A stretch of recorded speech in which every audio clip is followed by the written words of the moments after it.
কিশোরগঞ্জের ভৈরবের একটি বাসাবাড়ি থেকে এক পরিবারের রহস্যজনক 4 জন নিহত স্বামী ও গর্ভবতী স্ত্রী এবং 2 সন্তানের লাশ উদ্ধার করেছে আইন শৃঙ্খলা বাহিনীরা। আজ বিকালে ভৈরব পৌর শহরের রানীর বাজার এলাকার একটি বাড়ি থেকে তাদের লাশ উদ্ধার করা হয়। নিহতরা হলেন জনি বিশ্বাস, তার স্ত্রী নিপা রানী বিশ্বাস, তাদের 6 বছরের ছেলে ধ্রুব বিশ্বাস ও 5 বছরের মেয়ে কথা বিশ্বাস। জনি বিশ্বাস ভৈরবে ওয়ার্কশপ মিস্ত্রি হিসেবে কাজ করতেন। কর্মসূত্রে ভৈরব পৌর শহরের রানীর বাজারের একটি বাসায় ভাড়া থাকতেন তারা। তাদের গ্রামের বাড়ি নরসিংদী জেলার রায়পুরায়। কিন্তু জনি বিশ্বাস ওয়ার্কশপের কর্মস্থলে না যাওয়ার কারণে সাথের কর্মচারীরা বাসায় এসে দেখে এই অবস্থা। স্থানীয়রা জানান, পরিবারটি কিছুদিন ধরেই এই এলাকায় বাস করছিল। স্থানীয়দের মাধ্যমে খবর পেয়ে পুলিশ ঘটনাস্থলে যায়। ভৈরব থানার অফিসার ইনচার্জ মোহাম্মদ শাহিন বলেন, স্থানীয়দের মাধ্যমে খবর পেয়ে পুলিশ ঘটনাস্থলে গিয়ে দেখতে পায় জনি বিশ্বাসের লাশটি ঝুলন্ত অবস্থায় এবং তার স্ত্রীর লাশটি গলা কাটা অবস্থায় রয়েছে। শৃঙ্খলা বাহিনী এটি আত্মহত্যা নাকি অন্য কোনো ঘটনা তা খতিয়ে দেখা হচ্ছে। লাশগুলো ময়নাতদন্তের জন্য কিশোরগঞ্জে পাঠানো হয়েছে বলেও জানান এই পুলিশ কর্মকর্তা। আমি জানি বলতে ওরা বাড়িতে ছিল, মানে কালকে রাত্রে সন্ধ্যার সময় আসছে পরে তো আমি আবার মাজারে চলে গেছি। ওরা যখন আসছে আমি মাজারে চলে গেছি। তারপরে আমি 11:30টার দিকে আসছি রাত্রে মাজার থেকে। আয়সা দেখি ভিতরে দরজা বন্ধ। তো আমি ভাবছি ঘুমাই গেছে, এত রাত্রে হয়েছে ঘুমাই গেছে। তারপরে আমি আর ডাকি নাই। তারপরে সকালে মনে উঠে নাই দেখে ওয়ার্কশপের থেকে লুকাচ্ছে, ও তো আবার কাজে যায় ওয়ার্কশপের থেকে আয়সা ডাকতেছে। তো ওরা ঘুমের থেকে উঠে নাই। তারপর আমি আমার বাজারে চলে গেছি। বাজার করে নিয়ে এসে রান্না টান্না করছি, আমার মেয়েরে ঘুম পাড়াইছি। আবার ওরা আসছে, মানে লুকটি আবার আসছে, আইসা ডাকতেছে। তারপর আমি বলছি ভাই কি হয়েছে? ওরা তো সকালে ডাকে কিছু উঠে নাই, মানে ওয়ার্কশপের যে ছেলেরা হুম এরা ডাকতেছে। তারপরে উঠে নাই। তারপর আমিও ডাকছি বাচ্চাটিরে, মানে ধ্রুব উঠো না, তোমার বাবুরে ডাকতেছে। তারপরে কেউ সারা টারা দেয় নাই। তা আমার ভিতরে ভয় গেছে গা। তারপর আমি মামানি মানে বাড়ি উলি ডাইকে নিয়ে আসছি। বলে মামানি ওরা তো দরজা খুলে নাই, ওরা কাজের থেকে এসে ডাকতেছে। তারপর মামানি আসছে, তারপর আরো অনেক ভাই লোকের আসছে পরে মনে সাংবাদিক ভাইরা দরজা খুলছে। তারপর আমি আর জানি না, কিছু জানি না। তারপর দরজা খুলছে, বলছে ওরা মারা গেছে। ওর বাড়ি আমি বলতে পারি না সঠিক, আর এইদিকে খালি ভাড়া আসছে। ওর বাড়ি কোথায় আমি জানি না। কোনো ঝগড়া ছিল না, কালকে খালি বাড়ির থেকে আসছে না, কোনো ঝগড়া ছিল না। হ্যাঁ কথা বলি, মানে টুকটাক। বহুত অসুস্থ, ওর পরে উঠবো আর কি। সবসময় এমনিতে শুই থাকতো, দরজা যায়। মানে প্রেগনেন্ট, ও প্রেগনেন্ট। হুম, জি, 7 মাস। আগের মানে এক ছেলে এক মেয়ে আর একজন ওই বর কি, মানে প্রেগনেন্ট। আর মোট 5 জন। হুম, না কেমন করে জানো, দরজা তো লাগাই। আমি দেখি না, আমি ভয় পাই এগুলো, আমি দেখছি না।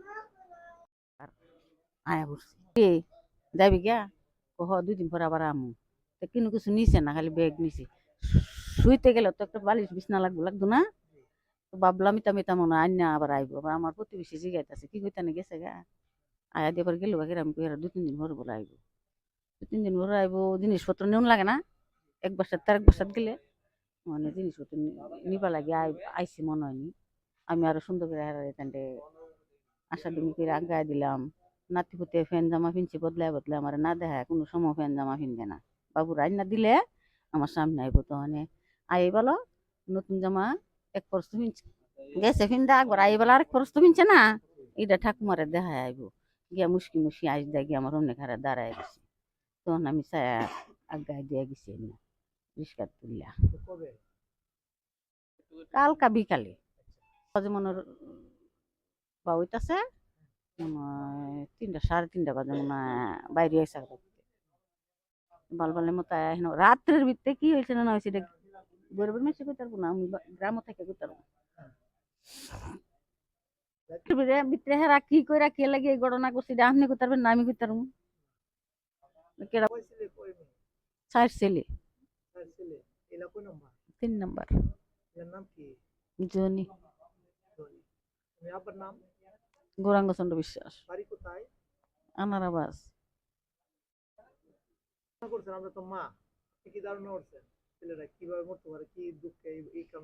এটা তো আমি বলতামই পারি না, এটা কইতেছি আমার পুতের ব্রেন কি ইডেই ধরলো। এর মাঝে যদি কোনো আভাস পাইতাম তে এনে কই তালা মলে বলে শুনছি কাজিয়া ঝগড়া করছে এরা। আজকে কাজে গেছিলাম ওয়ার্কশপে কাজে গেছিলাম, নাহলে আমার 3টা বাজে আমার কল আইছিল।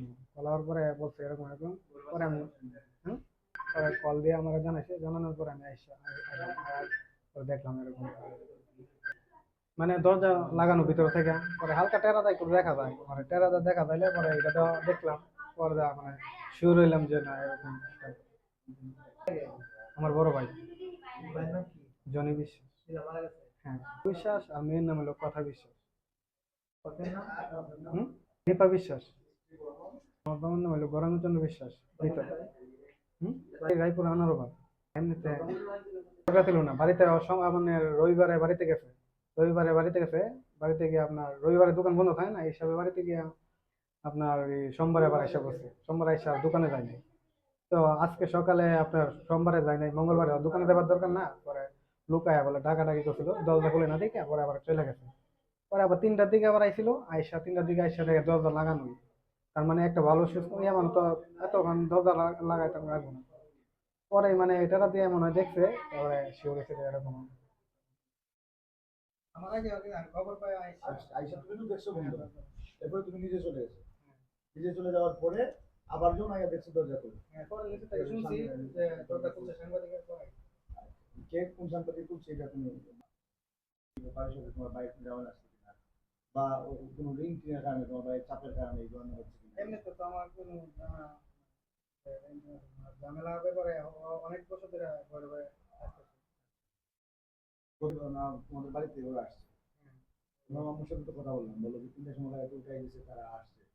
তো তোমার বলো যে হাসি খুশি ভাবে তারা আসছে, বলছে যে তারা প্রেগনেন্ট, কারণ বাড়িতে তো আমি শুনতে পারতাম এটা রাত্রে। প্রেগনেন্ট, যে সে আসবে তোমাদের উৎসবের সময় যাবে, এই ধরনের একটা কথা বলে আসছে। উৎসব আপনার 4 তারিখে, ডিসেম্বরের 4 তারিখে। আমরা খাওয়া দাওয়ার পরে শুনছি ফোন দিছে তের বাবু খায়া দোকানও গেছে গা, যে কইতাছে জনির অবস্থা ভালো না, বৈরব আছে। তখন আমি ভাবছি তে যাও তুমি দোকানে গিয়ে আমার জানাইও। পরে লাইছে আয়া সেরা কইছে হ্যাঁ বলেন, শুরু করি। মানে ঘটনাটা কি একটু বলবেন? ঘটনাটা তো আমরা আসলাম কেন, আমাদের 999-এর কলে আসলাম, আসে দেখলাম যে একটা লোক হ্যাঙ্গিং আছে, আর একটা মহিলা জবাই করা, আর তার 2 বাচ্চা মারা গেছে। আমরা ওইটা দেখতেছি, যে লোকটা আছে তার নাম জনি বিশ্বাস, বয়স 32, নিপা মল্লিক তার ওয়াইফ 26, ছেলে ধ্রুব বিশ্বাস 7 এবং মেয়ে কথা বিশ্বাস 5। এই পর্যন্ত আমরা দেখছি। এখন আমাদের ক্রাইম সিন আসতেছে, আইসা বিস্তারিত আরও আমরা তদন্ত করবো, দেখবো করোনার আসলে কি। তবে ধারণা করা হচ্ছে যে নিজেই মনে হয়, এই ধারণা করা হচ্ছে নিজের আত্মহত্যাই করছে। তারপরেও আমরা তদন্ত করে দেখবো, ক্রাইম সিন এসে আমাদের বিস্তারিত বিষয়টা তদন্ত করবো। গলায় কি বললেন? গলায় মহিলাটা না, কোনো অভিযোগ পাই নাই, আমরা 999-এর কলে আসছি। ঠিক আছে। তার ছেলে তো আত্মহত্যা করছে, আপনি বোঝা যাচ্ছে ঝুলন্ত অবস্থা আছে। আর ওই 3টা কিভাবে মারা গেছে? কিভাবে মারা গেছে? একজনের জবাই করা, এবং একটা চাকু আছে, কেন আমরা চাকু পাইছি, চাকু আছে, তার রক্ত মাখা। আর 2 জন যে আছে তার বাচ্চা, তারা শরীরে এমনি কোনো আঘাতের চিহ্ন দেখা যাচ্ছে না, তবে ধারণা করা হচ্ছে বালিশ চাপা অথবা গলা চাপ দিয়া মারা গেছে, শ্বাসরুদ্ধ করে মারা ওই মহিলাটা হলে জব করা না, জব। গেছে। ঠিক আছে স্যার, আপনার বক্তব্য